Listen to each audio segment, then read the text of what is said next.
Bharat, Russia మరియు China America సుంకాలపై వ్యతిరేకంగా ఐక్యమవుతున్నట్లు తెలుస్తోంది. రష్యా అధ్యక్షుడు పుతిన్, బ్రెజిల్ అధ్యక్షుడు లూలా భారత్ పర్యటనలో ఉన్నారు. ప్రధాని మోదీ 6 ఏళ్ల తర్వాత చైనాకు వెళ్లనున్నారు. చైనా రాయబారి WTO నియమాలు ఉల్లంఘిస్తున్నందుకు అమెరికా సుంకాలను ఖండించారు. యుఎస్ పై ఈ 3 దేశాల సంయుక్త వ్యతిరేకత గమనార్హం. భారత ఉపరాష్ట్రపతిగా తెలంగాణకు చెందిన బీజేపీ సీనియర్ నాయకుడు డాక్టర్ లక్ష్మణ్ పేరు వినబడుతోంది. ఎన్డీఏ ఉపరాష్ట్రపతి అభ్యర్థి రేసులో డాక్టర్ లక్ష్మణ్ ముందున్నారు. ప్రస్తుతం లక్ష్మణ్ రాజ్యసభ సభ్యులు, parliamentary board member, OBC Morcha జాతీయ అధ్యక్షుడిగా లక్ష్మణ్ ఉన్నారు. ఆంధ్రప్రదేశ్ డిప్యూటీ సీఎం పవన్ కళ్యాణ్ చేపట్టిన కుంకి ఏనుగుల ఆపరేషన్ విజయవంతమైంది. పంటలను నాశనం చేస్తున్న ఏనుగుల కోసం కర్ణాటక నుంచి కుంకి ఏనుగులను తెప్పించి సమస్యను సమర్థవంతంగా పరిష్కరించారు. రైతులు పవన్ కళ్యాణ్ చర్యలను ప్రశంసిస్తున్నారు. బీఆర్ఎస్ నుంచి కాంగ్రెస్ లో ఫిరాయించిన 10 మంది ఎమ్మెల్యేల అనర్హతపై స్పీకర్ గడ్డం ప్రసాద్ కుమార్ కీలక వ్యాఖ్యలు చేశారు. సుప్రీంకోర్టు ఆదేశాల ప్రకారం అక్టోబర్ 31, 2025 లోపు నిర్ణయం తీసుకుంటామని తెలిపారు. ఈ ఎమ్మెల్యేలకు నోటీసులు పంపించి సమయం కోరినట్లు స్పష్టం చేశారు. ఎన్డీఏ ఉపరాష్ట్రపతి అభ్యర్థి ఎంపికలో ప్రధాన బాధ్యత ప్రధాని నరేంద్ర మోదీ, జేపీ నడ్డా చేతిలో ఉంది. రక్షణ మంత్రి రాజ్నాథ్ సింగ్ అధ్యక్షతన జరిగిన సమావేశంలో మిత్రపక్షాలు ఈ నిర్ణయానికి మద్దతిచ్చాయి. ఆగస్టు 21న రాజీనామా చేసిన జగదీప్ ధన్కర్ స్థానానికి సెప్టెంబర్ 9న ఎన్నికలు జరగనున్నాయి. ఎన్డీఏ అభ్యర్థి ఎన్నికల్లో విజయం సాధించనున్నారు. బీజేపీలో బీఆర్ఎస్ నుండి 5 ఎమ్మెల్యేలు చేరనున్నారు. బీజేపీ అధ్యక్షుడు రామచందర్ రావు ఈ విషయాన్ని తెలియజేశారు. త్వరలో వీరి పేర్లు, చేరే తేదీలు వెల్లడిస్తామని చెప్పారు. భారత్ దిగుమతులపై అమెరికా 50% సుంకాలు పెంచింది. ఈ వివాదం పరిష్కారం లేకుండా వాణిజ్య చర్చలు ఉండవని ట్రంప్ ప్రకటించారు.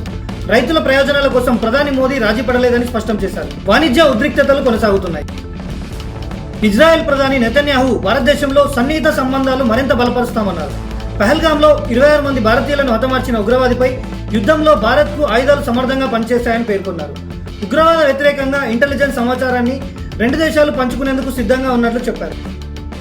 నిజామాబాద్ పోస్టాఫీసులో మహాలక్ష్మి పథకం కింద 2500 రూపాయలు జమ చేసేందుకు వదంతుల కారణంగా మహిళల మధ్య గొడవ జరిగింది. ఆధార్ కార్డులు తీసుకుని పోస్టాఫీస్ ముందు బారులు తీరిన మహిళల మధ్య తోపులాట జరిగింది. ఆ తోపులాటలో కొంతమంది మహిళలు దారుణంగా కొట్టుకున్నారు.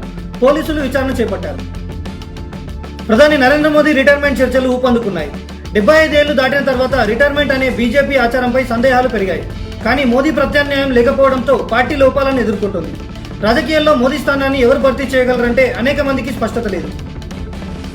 అమెరికా అధ్యక్షుడు డొనాల్డ్ ట్రంప్ ప్రకటించిన 50% టారిఫ్స్ పై భారత్తో వాణిజ్య చర్చలు జరగవని స్పష్టం చేశారు. రష్యా నుంచి చమురు కొనుగోళ్లపై ట్రంప్ అసహనం వ్యక్తం చేస్తున్నా భారత్ అతని బెదిరింపులను పట్టించుకోవడం లేదని తెలుస్తోంది. బంగాళాఖాతంలో ఉపరితల ఆవర్తనంతో ఈ నెల 13 వరకు అల్పపీడనం ఏర్పడే అవకాశం ఉంది. పల్నాడు, నెల్లూరు, కర్నూలు, కడప జిల్లాల్లో భారీ వర్షాలు పడతాయి. ఇతర ప్రాంతాల్లో తేలికపాటి వర్షాలు ఉంటాయి. నెల్లూరు, వింజమూరులో గురువారం 73.5 మిల్లీమీటర్ల వర్షపాతం నమోదైంది. కేంద్ర కేబినెట్లో కీలక నిర్ణయాలు. ప్రధాని ఉజ్వల యోజన కొనసాగించడానికి అనుమతి ఇచ్చారు. త్రిపుర, అస్సోం రాష్ట్రాలకు 7,250 కోట్ల రూపాయల ప్రత్యేక ప్యాకేజ్ ప్రకటించారు. వీటిలో 4,250 కోట్లు గ్రాంట్గా ఇవ్వనున్నట్లు వెల్లడించారు. సాంకేతిక విద్య కోసం 4,200 కోట్లు నిధులు కేటాయించారు. పాలిటెక్నిక్, ఇంజనీరింగ్ కాలేజీలు ఆధునీకరణకు కూడా చర్యలు చేపడతారు. రాహుల్ గాంధీ మరో అనుభవం లాంటి సంచలన వార్తతో మీడియా ముందుకు వస్తున్నారు.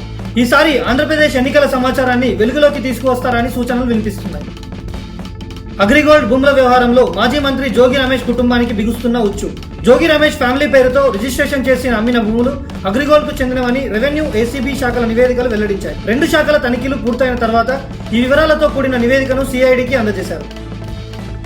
చౌటుప్పల్ మండలంలో నేలపట్ల వలిగొండ రోడ్లో భారీ వర్షం కారణంగా చెరువు తెగింది. ఈదుల వాగు ఉప్పొంగి ప్రవహించడంతో ఒక కారు కొట్టుకుపోయింది. 4 ప్రయాణికులు సురక్షితంగా బయటపడ్డారు. స్థానికులు తాడు సహాయంతో వారిని రక్షించారు. చెన్నై డ్రైవర్ హత్య కేసులో A3 వినీత కోటకు షరతులతో బెయిల్ మంజూరైంది. బెయిల్ సంతకాలు రోజు ఉదయం 10 గంటలకు C3 7 వెల్స్ పోలీస్ స్టేషన్లో చేయాల్సి ఉంటుంది. ఈ కేసులో 5 అరెస్ట్ అయ్యారు. గోవా పర్యాటకుల భద్రత కోసం కొత్త చట్టం ప్రవేశపెట్టింది. న్యూసెన్స్ చేసే వారికి 5,000 నుంచి 1 లక్ష రూపాయల వరకు జరిమానాలు విధిస్తోంది. అనధికారిక కార్యకలాపాలపై ప్రభుత్వం కఠిన చర్యలు తీసుకుంది.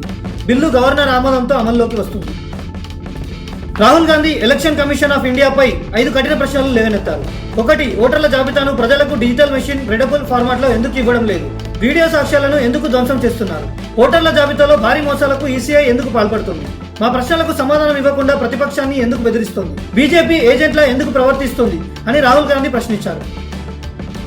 కనుపూరు చెరువులో అక్రమంగా గ్రావెల్ తవ్విన కేసులో మాజీ మంత్రి కాకాని గోవర్ధన్ రెడ్డికి బెయిల్ మంజూరైంది. నెల్లూరు 4వ అదనపు జ్యుడిషియల్ మెజిస్ట్రేట్ షేక్ నిషాద్ నాజ్ ఈ నిర్ణయం తీసుకున్నారు.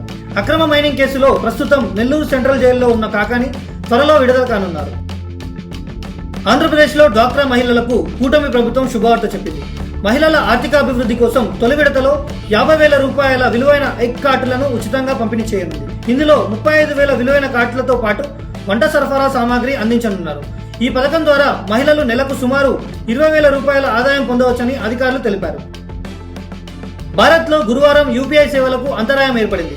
Google pay, phone pay, Paytm సహా పలు యాప్లు, HDFC, SBI, bank of Baroda, Kotak Mahindra వంటి బ్యాంకులు లావాదేవీలు నిలిచిపోయాయి. ఈ సమస్యతో కోట్లాది వినియోగదారులు తీవ్ర ఇబ్బందులు ఎదుర్కొన్నారు. విజయవాడ రైల్వే స్టేషన్ వద్ద 3 ఏళ్ల చిన్నారి అదృశ్యమైంది. గుర్తు తెలియని వ్యక్తులు కిడ్నాప్ చేసినట్లు జీఆర్పీ పోలీసులు గుర్తించారు. గురువారం జరిగిన ఈ ఘటన ఆలస్యంగా వెలుగులోకి వచ్చింది. పోలీసులు చిన్నారిని గుర్తించేందుకు దర్యాప్తు వేగవంతం చేశారు. బీఆర్ఎస్ నేత హరీష్ రావు శుక్రవారం సచివాలయంలో సిఎస్ రామకృష్ణారావును కలిశారు. కాళేశ్వరం ప్రాజెక్టుపై పీసీ ఘోష్ కమిషన్ ఇచ్చిన 665 పేజీల నివేదిక ప్రతులను అందించాలని కోరుతూ కేసీఆర్ మరియు తన తరపున 2 వినతి పత్రాలను సమర్పించారు. ఈ భేటీలో ఎమ్మెల్సీ దేశపతి శ్రీనివాస్, పలువురు ఎమ్మెల్యేలు హాజరయ్యారు.